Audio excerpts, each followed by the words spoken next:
Hello guys, শুরু করছি বালচিনাথ কি দুলহানিয়া মুভির পার্ট 2 এক্সপ্লেন। কথা না বাড়িয়ে মূল গল্পে যাওয়া যাক। ওত্রি শহর থেকে পালানোর 1 মাস পর ওদ্রিকে মুম্বাইয়ের একটি এয়ার কোম্পানিতে এয়ার হোস্টেস পদে ইন্টারভিউ দিতে দেখা যায়। এরপর সে তার মাকে ফোন দিয়ে বলে সিলেক্ট হওয়ার কথা। এতদিন পর মেয়ের কল পেয়ে মা অনেক খুশি হয়ে যায়। ওর্দি যখন তার বাবার সাথে কথা বলতে চায়, কিন্তু তার বাবা তার সাথে কিছুতেই কথা বলতে চায় না। এতে ওদি অনেক কষ্ট পায়। ওদির কাছ থেকে ছেঁকা পাওয়ার পর বদ্রির মানসিক অবস্থাও অনেক খারাপ হয়ে যায়। তাই সে এখন পাওনাদারদেরকে অনেক মারধর করে সবার সাথে বাজে ব্যবহার করে। একদিন বদ্রি খবর পায় ওদ্রির। সে জানতে পারে ওদ্রি এখন মুম্বাই আছে। কথাটি বদ্রির বাবার কানেও যায়। অপরনাথ বানচাল বদ্রিকে নির্দেশ দিয়ে ওদ্রিকে যেন সে তুলে নিয়ে আসে। সে চায় ওদ্রিকে যেন প্রকাশ্যে হত্যা করতে, ভবিষ্যতে যেন কোনো মেয়ে পালানোর সাহস না পায়। ওদ্রিকে মারার কথা শুনে বদ্রি তো পুরা অবাক হয়ে যায়, কারণ সে এখনোই ওদ্রিকে ভালোবাসে। তার বাবা বলে, তুই না পারলে আমাকে বল, আমি ভাড়াটে লোক পাঠাবো। এক কথা শুনে তো বদ্রি যেতে রাজি হয়ে যায়। সে সোমনাথকে নিয়ে ওদ্রিকে খুঁজতে মুম্বাইয়ের উদ্দেশ্যে বের হয়। গিয়ে জানতে পারে ওদ্রি এখানে আর থাকে না, কারণ তার সিঙ্গাপুর পোস্টিং হয়েছে। ওদ্রি এখানে জয়েন করে সারাদিন ট্রেনিংয়ে ব্যস্ত থাকে। ট্রেনিং শেষে বাসায় আসে, তখন বদ্রি তাকে কিডন্যাপ করে নিয়ে যায়। ওদ্রি তখন খুব চেঁচামেচি করতে থাকে। ওদ্রি যখন বদ্রিকে পুলিশের ভয় দেখায়, বদ্রি বলে, আমাকে পুলিশের ভয় দেখাস? তোকে মেরে যদি আমার ফাঁসিও হয় তাতে আমার একটুও দুঃখ হবে না। কি ক্ষতি করেছি আমি? কেন আমার সাথে এমন করলে? আমাকে যদি ভালো নাই লাগতো তাহলে আমাকে বলতে পারতি। কেন আমার পরিবারের মান সম্মান এভাবে নষ্ট করলি? তুই একটা স্বার্থপর। কি করিনি তোর জন্য? যখন স্বার্থ হাসিল হলো তখন আমাকে ছেড়ে দিলে। ওদ্রি বলে, আমাকে ভুল বোঝো না। আমি সেদিন রাতে পালিয়েছিলাম আমার স্বপ্নটা পূরণ করতে। তুই কি জানিস আমি এখানে কেন আসলাম? আমার বাবা তোকে হত্যা করতে চায়। তোকে নিয়ে যেতে আমাকে এখানে পাঠিয়েছে। কেন জানিস? তোর মতো বিশ্বাসঘাতকতা কেউ যেন না করতে পারে। ওদ্রি বলে, আমাকে নিয়ে যা। বদ্রি তখন প্রচণ্ড রেগে যায়। সে বলে, আমি এটা করতে চেয়েছিলাম কিন্তু পারিনি, কারণ আমি তোকে ভালোবাসি। তখন ওখানে একটা পুলিশের গাড়ি চলে আসে।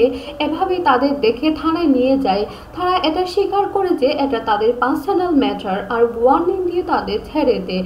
এরপর সে আর কখনো ওদ্রির মুখোমুখি হয় না। সে সারাক্ষণ ওইদিকে ফলো করে। এর মধ্যে অলোক একদিন তাকে ফোন দিয়ে তাদের বিষয়ে জানতে চায়। সে অলোককে সব কিছু বলে, আর বলে বাবাকে এই কথা না জানাতে। অলেক বলে, তাড়াতাড়ি চলে আয়, বাবা তোর জন্য মেয়ে দেখেছে। সোমনাথ বলে, আঙ্কেল ভালোই করেছে। সারা জীবন কি এভাবে ঘুরে ঘুরে বেড়াবি?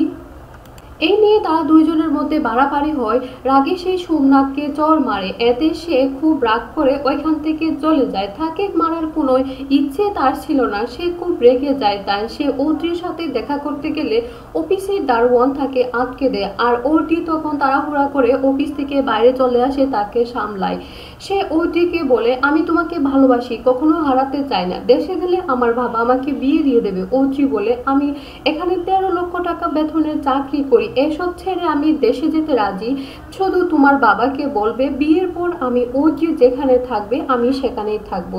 সে যেন তাকে স্বাধীনভাবে চলতে দে। ওদ্রি বলে, আমি জানি তুমি এটা কখনো পারবে না। তোমার উচিত তোমার বাবার পছন্দ করা মেয়েকে বিয়ে করা। এরপর বদ্রি সোমনাথকে খুঁজতে বের হয়।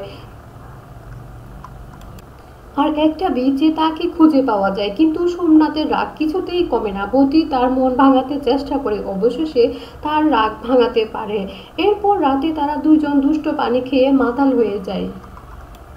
তারা দুইজন ওদ্রি ঘরের সামনে এসে জুড়ে জুড়ে ওদ্রিকে ডাকতে থাকে।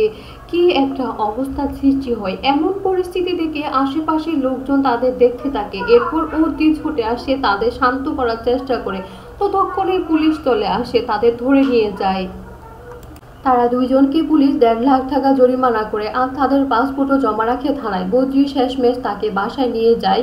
বদ্রি কাজে চলে যায়। সে একদিন একটা ছেলের সাথে দেখা করে, তখন সে আবারও রেগে যায়, ওই ছেলেকে মারধর করে। তখন বদ্রি জানায় ওই হলো কিরণের বয়ফ্রেন্ড। ওই ঘটনার জন্য বদ্রি খুবই অনুতপ্ত ছিল। সে ওইখান থেকে চলে যেতে চায়, কারণ বদ্রি বলে, তুমি চলে আসার পর থেকে আমি এরকম হয়ে গেছি, চলো আমরা বাড়ি চলে যাই।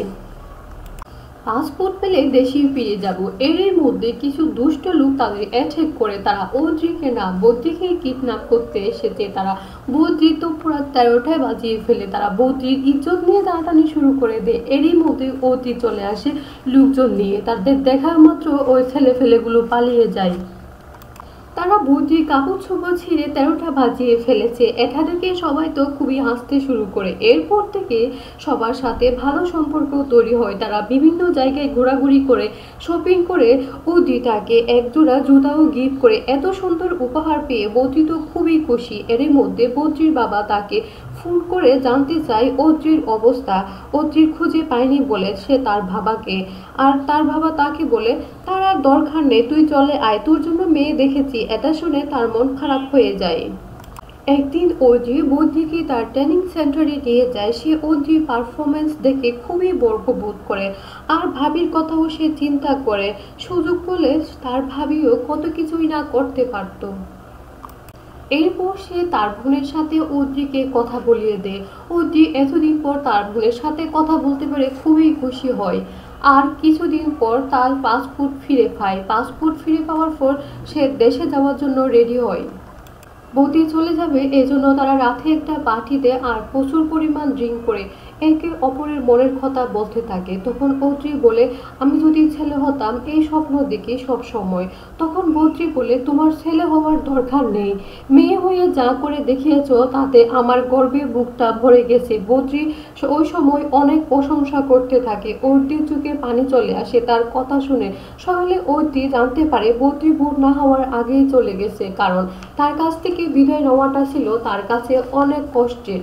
বাসায় আসলে উর্মিলা অদ্রির কথা জানতে চায়। বদ্রি তখন কান্না চলে আসে। সে বলে অদ্রি অনেক ভালো আছে, সে এই সমাজ থেকে চলে গিয়ে অনেক ভালো করেছে, এখানে থাকলে হয়তো দম বন্ধ হয়ে সে মারা যেত। তারা দুজন একে অপরকে মিস করতে থাকে, দুজনের ভালো মুহূর্তগুলো তারা কল্পনায় করতে থাকে। অন্যদিকে বদ্রির বাবাকে দেখে সে একটি পূজার আয়োজন করছে তার ভাবের ছেলে সন্তান হওয়ার জন্য, আর বদ্রি প্রচুর পরিমাণ ড্রিঙ্ক করে তাদের হুজুর 13টা বাজিয়ে দেয়। আর পণ্ডিতকে বলে, আপনার তো চারটা মেয়ে, পুজোয় যদি ছেলে পাওয়া যেত তাহলে কেন আপনার 4টা মেয়ে? তার বাবা তাকে এই কথা শুনে ধমক দেয়। বদ্রি আজ থামে না, সে বলতেই থাকে, সবার মুখে আঙ্গুল দিয়ে দেখিয়ে দিতে থাকে এই সমাজে মেয়েদের কি অবস্থা। এই সমাজ একটা মেয়েকে কিভাবে 4 দেয়ালে আটকে রাখে, তার ইচ্ছা প্রতিভাগুলোকে গলা টিপে হত্যা করা হয়। এতে তার বাবা তার উপর রেগে যায় এবং তাকে একটা চড় মারে। এতে তারপরেও সে থামে না। সে বলে, অদ্রি আমাকে শিখিয়েছে কিভাবে মেয়েদের সম্মান দিতে হয়, আমি অদ্রিকে অনেক মিস করি, আমার সামনে পিছনে চারিদিকে শুধু আমি অদ্রিকে দেখতে পাই। এরপর পিছনে ফিরে দেখে সে অদ্রিকে, সে কিছুতেই বিশ্বাস করতে পারে না। অদ্রিকে দেখে সবাই তো খুবই অবাক। বদ্রি তখন অদ্রিকে বলে, তুমি এখান থেকে চলে যাও, এই জায়গা তোমার জন্য নিরাপদ না। অদ্রি বলে, আমি তোমাকে ভালোবেসে ফেলেছি, তোমার মতো ভালো মানুষ হয়তো আর পাবো না, মরি আর বাঁচি আমি তোমার সঙ্গে থাকতে চাই। এরপর দুজন দুজনকে জড়িয়ে ধরে বিয়ের দিন ওইভাবে পালিয়ে যাওয়ার জন্য অপরনাথ বানশালের কাছে সে ক্ষমা চায়। এরপর অদ্রি আর বদ্রি দুজনে হাত ধরে ওখান থেকে চলে যায়। আজ আর তার বাবা তাকে আটকায় না। এরপর সিঙ্গাপুরে অদ্রি 2 বছর কেটে যায়। সে দেশে ফিরে একটা ট্রেনিং ইনস্টিটিউট খুলেছে, আর তার ভাবিও এখন ভাইয়ের ম্যানেজিং ডিরেক্টরের দায়িত্ব পালন করছে। আর তার বাবা সব মেনে নিয়েছে। সোমনাথও বিয়ে করেছে, তার ভাইয়ের একটা ছেলে একটা মেয়ে জন্ম হয়েছে। সমাজের চেনারও পাল্টে যায়। সামনে খুব হাসি খুশি দিন পার করে। এভাবেই একটা হ্যাপি এন্ডিং হয় এই মুভিটির। আর হ্যাঁ, আজকের মুভিটি কেমন লেগেছে কমেন্ট করে জানাতে ভুলবেন না। অবশ্যই আমাদের চ্যানেলটি সাবস্ক্রাইব করবেন। সবাই ভালো থাকবেন, সুস্থ থাকবেন, প্রিয় মানুষদের ভালো রাখবেন। আজ এই পর্যন্ত, আল্লাহ হাফেজ।